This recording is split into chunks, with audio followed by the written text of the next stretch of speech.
Welcome along to Obsession Engineering and the Rapid Honda Superbike team at Knockhill. Obviously we've just come back from the TT where it was mostly cold and wet. So we've come to Knockhill where it's colder and wetter. We are out in just over an hour's time and the sidecars have just been out and there is actually a drying line at turn 1. But don't worry, we're expecting the rain to come back. So we're going to grab a bit of lunch, warm the bike up, and we'll see in a few when there's actually some motorbikes going around.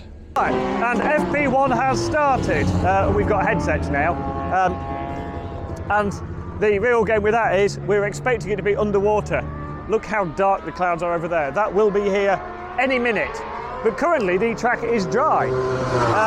And so we've put the dry settings back in with like 10 minutes to go, set them out, and it was the busiest pit lane exit I have ever seen for Superbike. It's a narrow pit lane exit and every single bike has gone out, well, apart from Louis Vane. Everybody's out there in a big gaggle because to get into Q2 tomorrow, you need to be in the top 12 in qualifying in FP1 and 2. And this first few minutes might be the only chance we get of dry track time. So literally the opening half a dozen laps might be the fastest laps of the weekend. And of course we have no setup data for here. He's never been here on a Superbike before. And the track is very, very full, so. Woo! Right, Franco was over the line. Very big wheelie over the start-finish line. The back brake's going to be getting a workout at the moment. This is frankly a ridiculous place to watch motorbikes. It's cool. But 220 horsepower motorbikes around Knockhill, the rider is going to be very, very busy all the time. A fast lap here is 47 seconds, so we don't actually have to wait very long for them to come back round again. Right, rider in, rider in.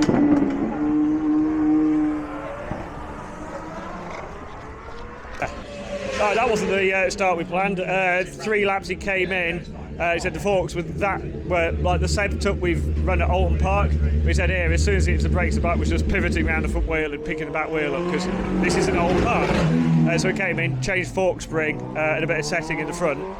And he's headed back out, but now people are coming in. So whether they're coming in because they think it's as quick as they're going to go on a tyre, or whether they're pulling in because it started to spit, we shall wait and see in a minute. All of a sudden, this got very hectic very quickly. In the really odd world of FP1, sit around all day waiting for FP1, go out, bike's not doing what we want. Basically, the rear's too stiff, and the setup we ran, like the Alton Donington setup, turns out doesn't like it here. But we didn't have any other data to go off, so we had to start somewhere. Yeah, and so we've come in, changed some fork springs when we should have actually changed the shock, but we needed to do a quick change to be able to get back out while it was still dry. But when we went back out, it started spitting, so we didn't go any quicker. So we are last in the session because then it started raining, and then it rained, and it rained a lot. So they've actually red flagged the session. We've been sat in the pits now for 20 minutes or so, Jez? Yeah, about. Yeah. So we've put the wet shock in, softer fork springs, put the wets in it, put the wet map in it, which was built previous, and now we wait for them to let us back out, but it is proper wet. In fact, we'll go and have a look out the door. The rain is backing off because you can actually see some of the hill over there, some of Knockhill. A few minutes ago you couldn't see any of that hill at all for the rain, for the cloud, so it is getting a little bit better, but it is really quite soggy. Because it's rained here a lot the last few days, it might not be draining terribly well, so yeah, we'll wait and see when they let us back out. Good news is, although it's still raining, it's backed off a bit, so they're just doing a final track assessment and they're letting us out in 4 minutes. And we've never used this bike in a proper wet session before, and so this is our chance to work on some wet setup. So that's nice. I'm particularly liking that our tent is in pit lane, so I can stand in here, and Claire can stand out there with a pit board. Lucky Claire.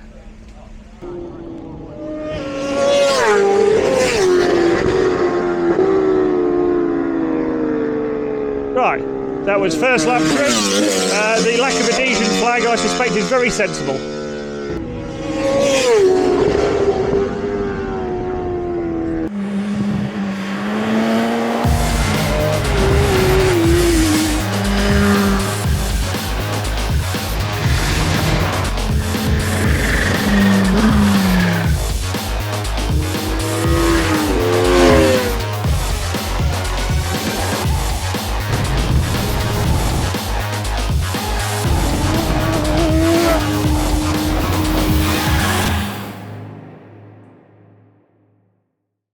So little roundup from FP1. In the way we were fairly happy, just had a bit too much wheel spin.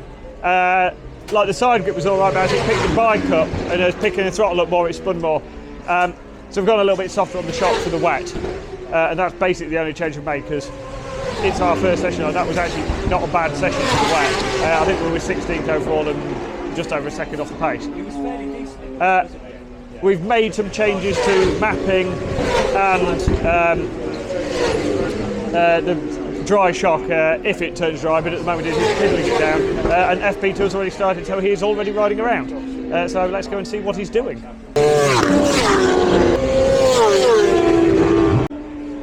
Right, 20 minutes of a 50-minute session to go. We've done one run, and we're now a few laps into a second run. 53.9 puts us 1.5 seconds off Rory Skinner, so it's going okay. The first run, he didn't like the engine character on the way into corners, and so we came in and made a bit of a change to the engine brake, because obviously it pops and bangs on the way into corners, and it's the first time we've run in the wet much, and we were on engine mode B, so we changed some mapping, and we've tried some different rear brake pads. In the first session the rear brake wasn't very good, so we changed mass cylinder thinking it was that, but it might be the rear pads never got hot enough because they're getting splashed with water, and so we're trying some different pads for the second run, and he went out, and as soon as he went out he's going quicker, so it might be a little bit angry head, or it might be that we've actually made the bike better, hopefully.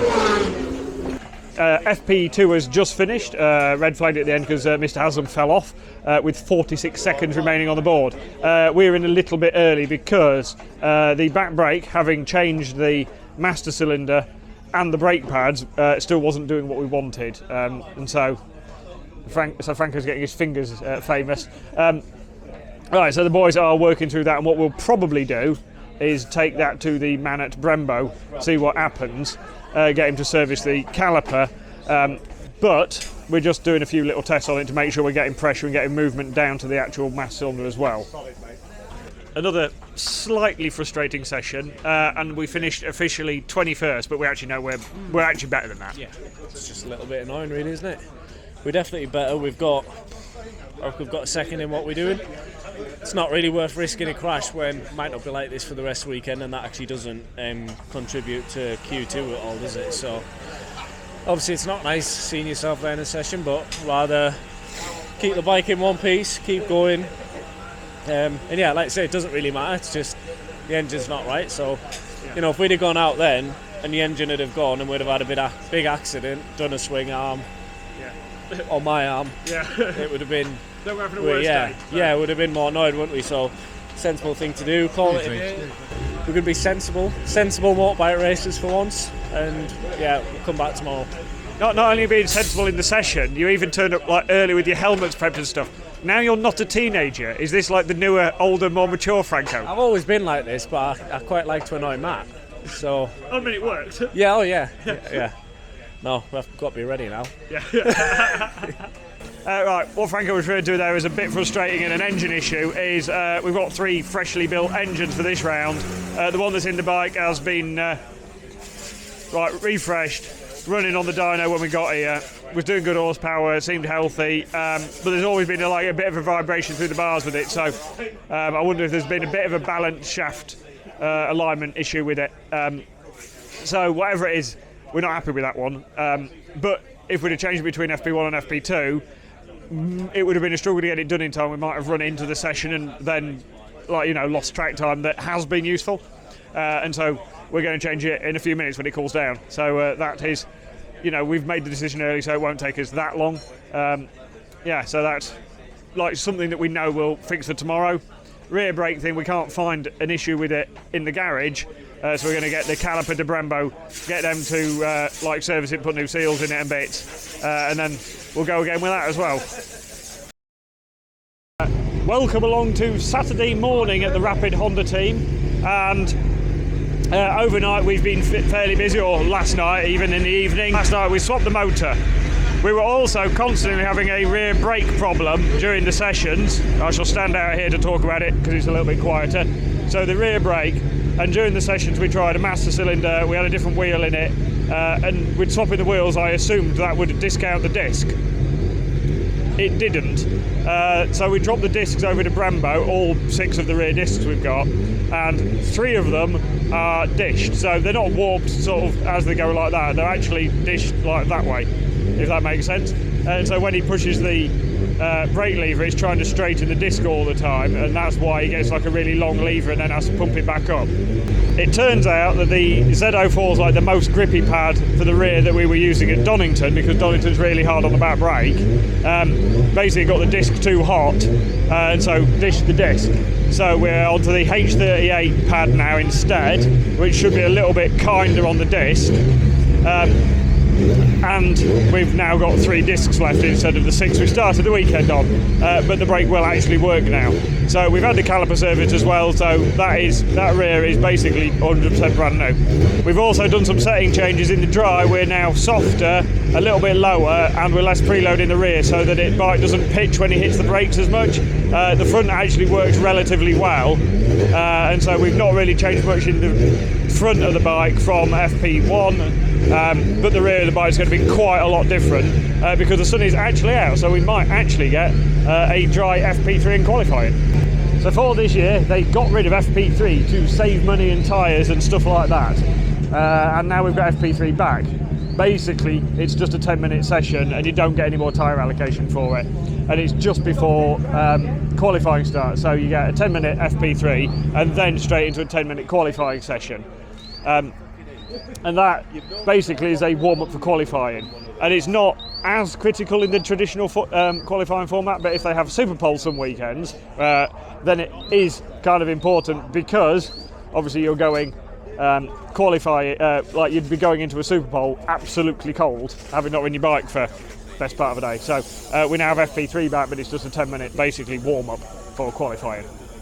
Coming down to Chris's end of the game, where tyres are arranged. Right, we've got the tyres for FP3, which were basically the ones we did 6 laps on yesterday morning. Because we're restricted on how many tyres we're allowed, they're FP3 tyres, but they're almost new. Then we've got a new set to go on for the start of Q1, and then we have another rear we can use in the second half of Q1. If we actually got through to Q2, technically we are allowed another tyre. Unfortunately we don't have enough wheels to have another tyre for that one, because we didn't use as many dries yesterday as we normally would. We're using an extra one basically in qualifying because we're allowed to, and then obviously we get another 3 tyre pair allowance for the races. So tyres are sorted. We've calculated how much fuel we're using per lap, and so depending on how many laps we do in FP3, instead of taking the tank off and weighing it, we can just literally put a quantity of fuel back in the bike for qualifying. Maps and bits have been slightly adjusted from yesterday on rider feedback. Bike is ready to go. Pete has briefed the rider. Yeah, we're looking pretty good. We've got a new boy as well. This is Chris. Dan couldn't make it this weekend, and Chris we worked with a little bit at TT, and he seems okay. So we'll see how he gets on this weekend, and then poke fun at him and laugh at him back when he had his normal job. Yeah, probably. Right, Supersport Q2 session has taken the checkered flag. The last few bikes are going over the line. That big black cloud is actually going that way today. It's going away from us. So my forecast says we're going to be okay. We've got obviously wets and inters on warmers, everything ready anyway. Bike's warmed up, ready. Rider is ready to go. It is going to be a fairly quick turnaround of this. And then we've got 10-minute FP3, 10 minutes to prep for Q1. If we get through Q1 to Q2, fastest 3, we have 7 minutes to basically turn ourselves around for Q2. So we've stood around all morning, not been particularly busy. The next half hour is going to be hectic. So you'll have to excuse me while I actually do my professional stuff.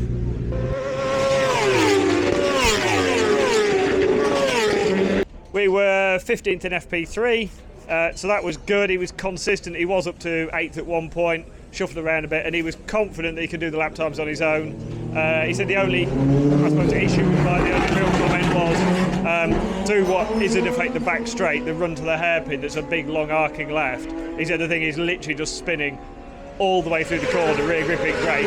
Obviously the track's quite green, and we were on a scrubbed tyre from yesterday that's heat cycled. So a brand new tyre now, he should be better.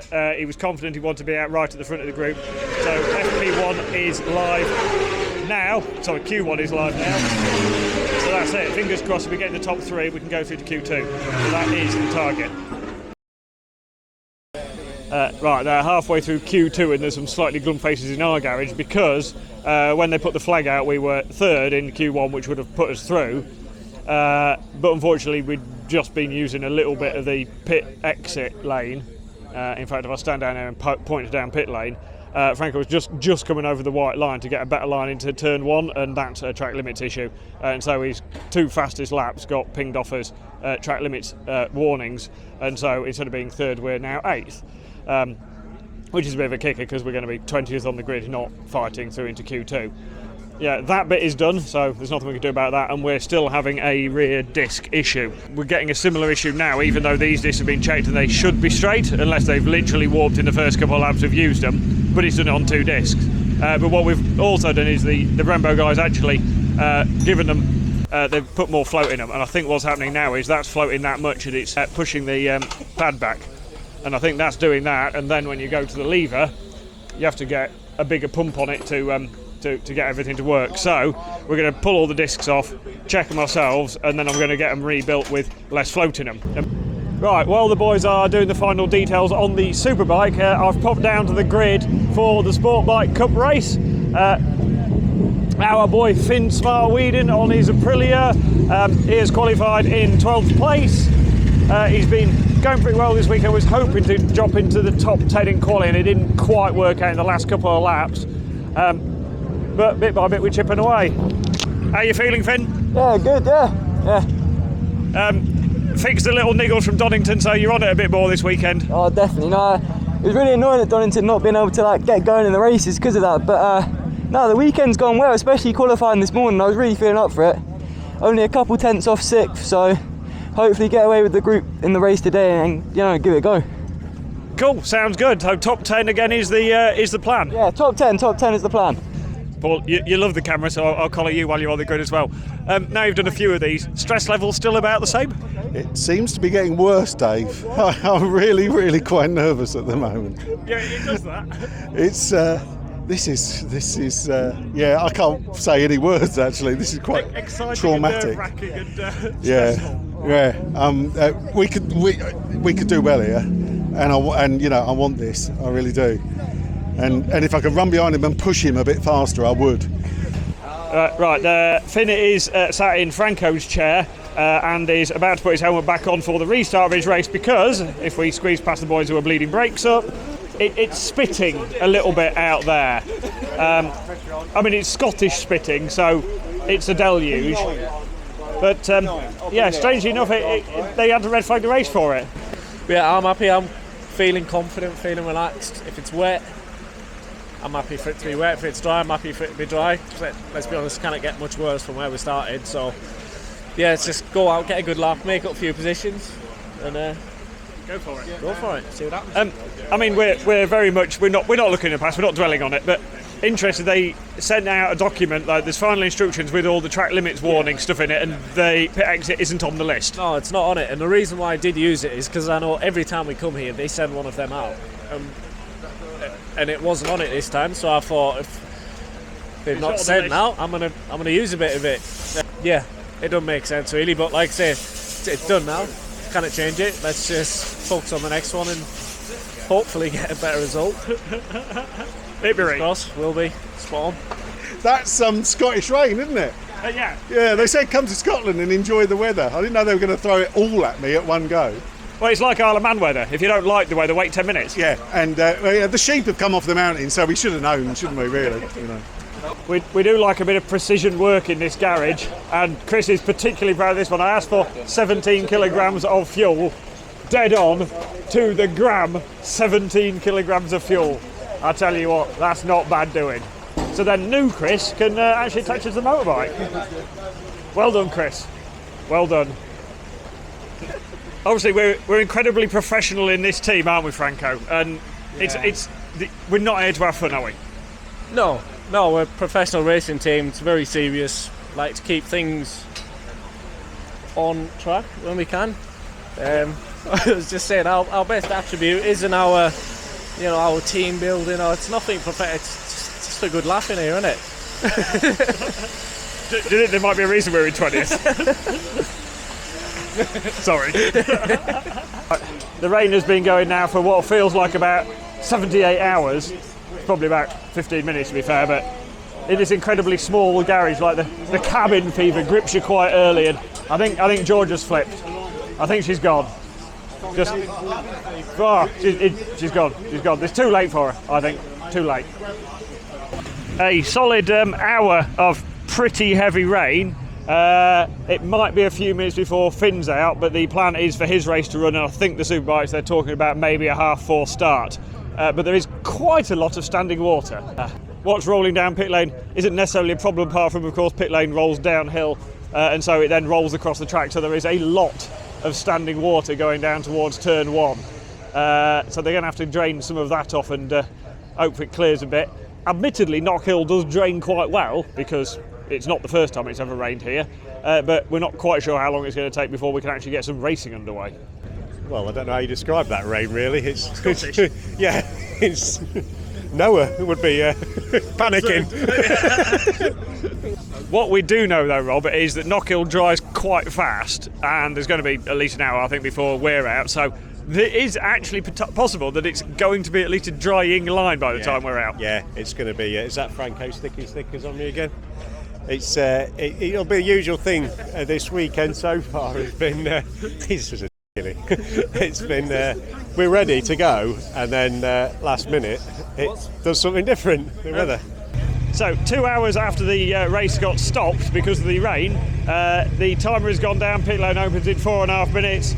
Final warm up on the bike. Finn's putting his helmet back on. It is actually time to go motorbike racing. The sun is out, and this is actually going to dry quite quickly, but at the moment it is very definitely still very wet. So we're all down here watching the Sportbike Cup race, riding round, and at the moment there's a lot of spray, but it looks to me like there's even drying patches already coming open into turn 1, and it is half an hour before our race starts, and then we've got 25 minutes. So if it stays like this, we're going to need a dry setup, or at least we are a few laps into the race. But the game is, of course, we've got to have everything changed before pit lane opens if we're going to change setup, and pit lane opens in less than 15 minutes. Chris is literally finishing putting the wheel in because we were going into front slick rear, but then we've seen how quick the track is drying. It is drying very, very fast, so we're going full slicks. It's a difficult decision in these situations. You hope your rider's going to give you the confidence to get the right decision, and we know he adapts quick to a tyre. He does. I think it's the right looking. It'd be very interesting when everybody pulls them wrappers off to see what they've got. Well, we know Hickman's next was on full slicks, and we know a lot of the underboys are on full slicks. Yeah, I think everybody's also thinking about the full weekend, so to get a good lap at time is important as well. So even if it's not a difficult start. He is nervous, but we're all good. Right, time to go. I wouldn't want to be out there in this. This is proper intense. That was on the grid there. It's wet, drying lines. He's gone slicks. I wouldn't want to be riding this on these first few laps. Not at all. The majority of people have full slicks on. Louis Bailey, who's near the back on the NP racing bike, had a wet front and an inter-rear, but Louis is always fast on the first few laps, so he's gone with the just go big on the first few laps and see if you can win the race early on. Right, are we ready?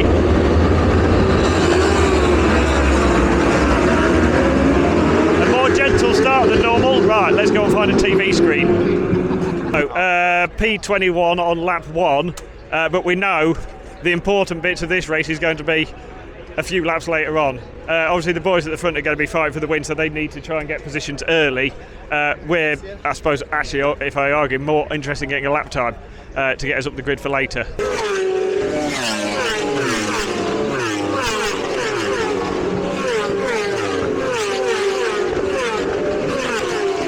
The boys are busy spannering. We finished the race in 15th. A little bit of a tentative start with the damp patches and stuff because, fair enough, we're on slicks, there's loads of damp patches. Franco didn't want to take the mickey with it or anything, and the conditions were sketchy. So dropped down to 23rd at the start, but actually got back and finished 15th over the line. We thought we were 16th until I checked like literally after they finished the race, and Billy was one place in front of us. Billy had miscounted his laps or misread his pit board or something, and thought he'd actually finished and sat up. So Franco got him on the last lap, so we are point scoring again, which is good because it's not exactly been going perfectly this weekend. The back brake is still causing us a bit of an issue, and so we've been through a load of other bits, and we have actually got Race Talk's master cylinder to try, same as Lee Jackson uses with Hawk. So Steve at Hawk has been very good to us and basically given us his spare, basically, so we can try that and see if that fixes the problems we're having. In general, we've actually been quite impressed with the Hell stuff, and this might not fix it, but we're going to give it a try. So the evening prep is sort of normal routine stuff. Chris is cleaning the brake calipers. We've got the shock out because we'll strip that down and check that later on as well, because we've learned from Alton Park things can go wrong. Rob will basically do the back end of the bike, Chris will do the front end of the bike, and for a change we're not putting an engine in. So that's a thumbs up. And it's dragging into the evening at Knockhill now. We've had another lovely dinner, so thank you, Claire. And we're just pottering on with the last few little jobs. So, different thumb brake is fitted and bled up. It's left sort of cable tied on overnight. Chris has had his first lesson doing the clutch in the Fireblade, so if that doesn't work tomorrow, we'll know who to blame. Pete's been doing a lot of the back brake stuff with Rob, so we have been busy little bees.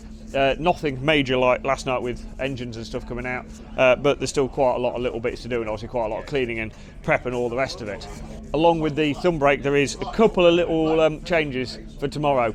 We wanted the bike to be quite stable on the brakes because the braking area is a bumper here, and so we're running the back of the bike relatively low and running quite soft sort of sag setting, quite a big sag setting in the back of the bike, and it's made it a little bit hard to turn through the chicane.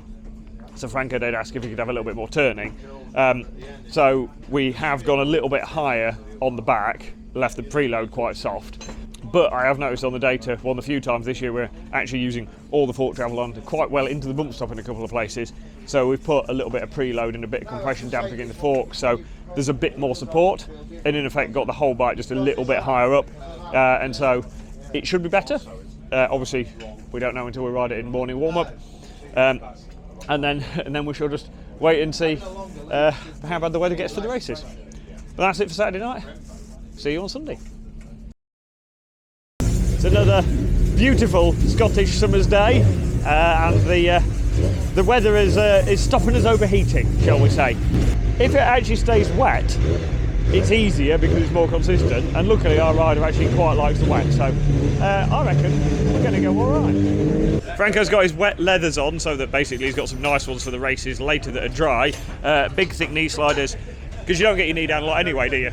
I did actually in the wet on Friday, wasn't it? Only on one side. So yeah, get out there, see what it's like, try and build some good confidence, and hopefully have a good day's racing. Right then, Pete, we're just waiting for the rider to get back.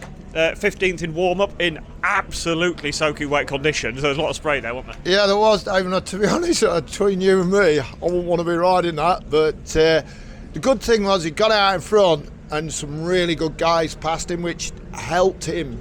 So he's had a look at Glenn Irwin, he's had a look at Brooks, he's had a look at everybody really. So that's really good. Yeah, I think that was a good session. Yeah. See what he says when he gets in.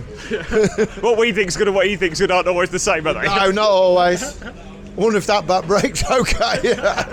Yeah, good. He's nodding his head, so that's a good start. Yeah, 15th, mate. Good session. That chipped away at it. Yeah, still struggling a bit. Back brake, no back brake. No back brake. No back brake. Right, we need a caliper then. Worse. Right, okay. Yeah, no bother. Yeah, we're struggling for rear grip a lot. Yeah. The front grips, the front end's good on it. We just need to work on the rear. It steers well. Yeah. It's just too unpredictable for rear. Right, okay. I'm coming out the corners and everyone's getting better drive because I just don't have the back brake to settle the front down. Cool, yeah. We'll work on that. What's the lap time there? 53. No, it's good, mate. We've got half a second in a back brake. Yeah, that's cool. Right, we'll get on it right now. Go on. So, the continued weekend problem, the back brake is still causing a problem, and we have changed literally everything now apart from the caliper. So we're going to go and see if there's a caliper option. Yeah, and then we'll just work a little bit on the rear grip as well. But I have some ideas, so we'll do a bit more debrief, and then we'll get on it. So this is the data from the first session from warm-up, but frankly I've looked at that for a few minutes, so I'm not that bothered. What I'm really bothered about is the biscuits are open. They have stuck together at some point, so we now have a block of hobnob, and these are the dark chocolate hobnobs, and so considering they're dark chocolate, I feel these are almost like a winter biscuit. They feel quite warming and quite wholesome, and being as it's the middle of summer in Scotland, it is basically winter everywhere else in the world, and so I think they are the right biscuit of choice. Oh, Chris, that's at least 2 hobnobs you've wasted down there, but they are a bit stuck together, so I do understand. In our process of elimination, what we've learned is we preferred the mass cylinder that we've been using all weekend. The new one didn't really improve the situation, but one thing we are trying is a brake line without the dry brakes, just in case like somehow the spring loading in the brake line in the dry brakes is separating the dry brakes occasionally. It's a long shot, but it's a possibility, so we are tackling that issue, because Hell have made us a full-length long brake line from the thumb brake all the way down to the caliper. It is going to be a faff to bleed, because it always is, but Rob is on the job, and we've got an hour and 10 minutes before pit lane opens, so it'll be grand. If it was smell-o-vision right now, Pete, it would be amazing, wouldn't it? It'd be nice, wouldn't it, Dave? Classic 2-stroke Super Pre, or whatever they're calling it, for the 50th anniversary at Knockhill, and it's not great conditions for riding around on non-wet tyres. Yeah, Dave, they'll be running the AM 22 and 23 on the rears, which is, they're like a dual tyre. They do everything, but they only do it to a limit of either, you know what I mean? It's not like what we've got, where it does it something really good in both conditions. These boys ain't getting the knee downs around here in the wet, are they? Not really, no. It's pretty tricky on the old AMs, but they're doing a good job. I think about 30 seconds slower than we are for a lap, which is quite a lot. Yeah, so, well, they're doing all right. The boys are enjoying the same. I'm wishing I was out there with them. Yeah. A bit like you do at the Isle of Man, Dave. Exactly. And you look and you think, I could have been in that position, but anyway. And it smells amazing. It's lovely. Yeah, it can't be a TZ on full chat and the smell as it goes past. Beautiful. Right, 25 minutes until pit lane opens for our first race of the day, so 20 laps, enjoying the beautiful weather. The nice thing is, there is no risk of it drying out, and so it is definitely full wet setup, and that makes life actually considerably easier. Right, we're on the grid, and it is officially winter. Yep. The wind is whipping down the start-finish straight, and it is blooming freezing. It's hounding rain, and it's the middle of June. Yeah. The rider has run off for a natural break, so me and Claire are cowering behind the umbrella as best we can. This is about as showbiz as racing gets. Yeah. No, we should be all right. Once we get going, we'll warm up a bit. Just try and keep clean. Well, I'm going to be dirty. Try and have a clean first lap early on, then just see what I can do. Pick as many off as I can. We went well this morning, so we've got a good pace. Just see what we can do. I think it's going to be a totally different race to yesterday, obviously. Just see what we've got. Yeah. That's it. No stress, no pressure. Just do what you can. Yeah, spot on. Andy Irwin's been down. O'Halloran's just tipped off. They're on lap 4 of 20. This is as wet as I remember ever seeing a BSB race. It is proper soaking, and down the start finish you can't see anything at all for spray. You cannot make out which bike is which. We are currently 16th. Just clean, like safe first couple of laps. So now it's just a case of hopefully you can settle in, just build a bit of a rhythm. But conditions are horrendous out there. Right, that did not go to plan. Lap 5, basically the little chicane onto the back straight, he's tipped off and slid into the gravel. He was up and walked away, so he looks like he's all right, and the bike doesn't look too bad. But yeah, obviously very, very difficult conditions, so it's so easy to have a moment. And there's people having moments constantly on the TV, so it's like, you know, this is not tiddlywinks, it's hard work, and he has, unfortunately, just slipped off. Obviously, we won't get the bike back probably until the end of the race, but Rob and Chris have gone off. They've gone to go and get a spare fairing, footrest, handlebar, bits like that, and then we'll assess the rest of the damage when it gets back. But the more we can prep now while the race is going on, the better. Right, we have a motorbike back, which is a pretty good start. We've had a rider back as well. His elbow is hurting quite a lot, so he's been scooted off to the med centre with Matt, and he's currently getting his elbow x-rayed in the med centre. And the boys have been to scrutineer and got the bike, and now the clean-up commences. And to be fair to him, he's done a foot peg. And that's the first time we've actually managed to damage a spider foot peg, so we've in effect got away with that relatively lightly with the bike. So we can fix that. It's just a case of getting all the dirt and the mud out of it. But we do have to wait and actually see what condition the rider's in. So that might be a bit more of an issue. But fingers crossed, once he's had a couple of man-up pills, he'll be all right. While the boys are cleaning the bike and getting everything prepped, there is a bit of data to look at. First thing I looked at was how long the bike was laid on its side with RPM and no oil pressure. And we had basically a few seconds where it was sat on its side running, but with oil pressure. And in fact, the oil pressure dropped off just before the RPM. So just over a second where it ran with no actual oil pressure, but it would have oil in it. So I'm not too concerned about that, because most of the time it was running on its side, it did have oil pressure. So the next thing to look at is what actually happened, and what sort of caused the crash, and what inputs were different from previous laps. So I've overlaid a couple of different laps. The coloured lines are a previous lap, and the white line is the current lap, or the lap he crashed on. So the white line here is throttle position.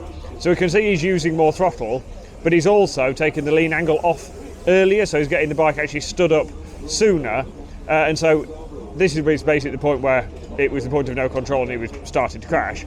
But it was actually more upright than he had been on previous laps, with only 7% more throttle.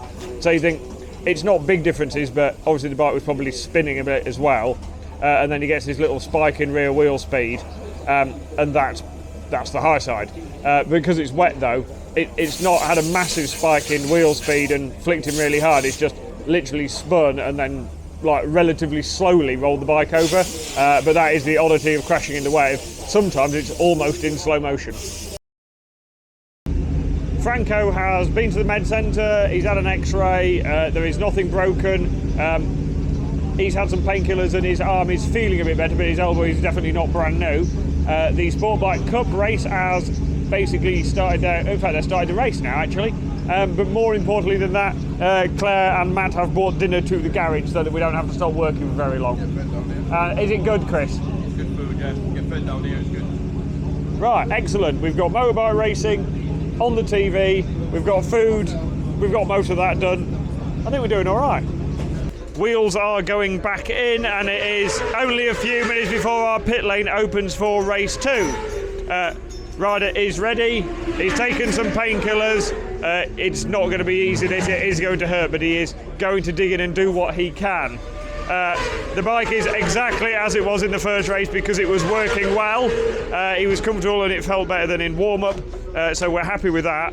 And it was literally just bad conditions basically, and obviously we're racing, so we're pushing on. Unsurprisingly, it's wet still in it, because if we look at Supersport going into turn 1, there is still a lot of spray, so definitely still wet. Back on the grid for last race of the weekend. We are at the back of the grid because everybody basically got quicker and quicker through the race, so it's not gone very well. But the only good news is we are still next to O'Halloran, so it's not that bad. And there's no pressure. The advantage of being back here is there's no pressure. We're just going to try and get out there and try and tick off the 30 laps of the race, get that under our belt, and that's it. Anything above this is a bonus. Now we're in the race. Right, so us lot that aren't on the pit wall are at least gripped to the TV. Right, we had a fairly steady start. Actually, I'm going to correct that. We had a really good start, and then we had a steady couple of laps, but that's fair enough. O'Halloran slipped off. We are 21st at the moment. There's a couple of people behind us. If he can just dig in and finish the race, we'd be more than happy with that. 20 out of the 30 laps now. There is beginning to get a drying line in places, so I think there is actually beginning to get a bit of tyre temperature and tyre wear maybe slipping in, because in places there's got quite a lot of drying tarmac. He is still going round. This must be hurting because it was in quite a lot of pain this afternoon. So fair play to him for digging in and really having a go. Yeah, still got 10 laps to go though. Right, just waiting for the riders to come back. They've been red flagged with half a dozen laps to go. I think we've got to leave the bikes out of the garages. Bit of an odd situation. I thought we'd get a race result and we'd go straight into Parc Fermé, but yeah, we should be going into Parc Fermé, so we'll head up there. Slight confusion because some bikes have come down pit lane and some haven't. So we will head to Parc Fermé, and I'm going to pat him on the back because he was hurting before he went out. So fair play to him. He stuck it out and done the best he can. Solid effort, that. I was having moments every lap, everywhere. Just like we spoke about, we're just struggling with rear feel. So coming out the corner, we've got grip, got a load of it, and just so violently flicking me off. Obviously, I had a bit of a scary off earlier on today, so you don't have another one after you have a big one. You don't want two big ones in a day, do you? So I would almost rather, it sounds really weird, I'd rather have less grip and control it, yeah. So, but you know, I know my time will come. We'll be at the front soon, and I know that because in the dry, I felt really, really good, and here in Donington now consistently. Yes, we've not had good weekends, but in the dry, we have had the pace. So, I think we're going to be problems for a few people next round. I know it sounds stupid saying that after we've just finished 20th, but the pace is there. We just haven't shown it yet. Cool. Well done, mate. Go on. And that is our weekend at Knockhill done. Scored another point, so that was spot on in the dry yesterday. And realistically, if it had been completely dry, I think we'd have had a pace for a bit more. We just got a little bit of work to do in the wet. The bike works really well on the front, on corner entry's good. We just need to get it so he's got more feel from the rear so we can exploit the grip we have got and basically push forward a little bit. But realistically, again, we say this every weekend, the results I don't think really give the full impression of how much pace we can have. And again, we know Franco's got the potential, and this class is tough. So we are getting there. It is a step-by-step thing, but we'll be back at Snetterton to have another go. So thank you for watching, and join us again next time for some more motorbike fun.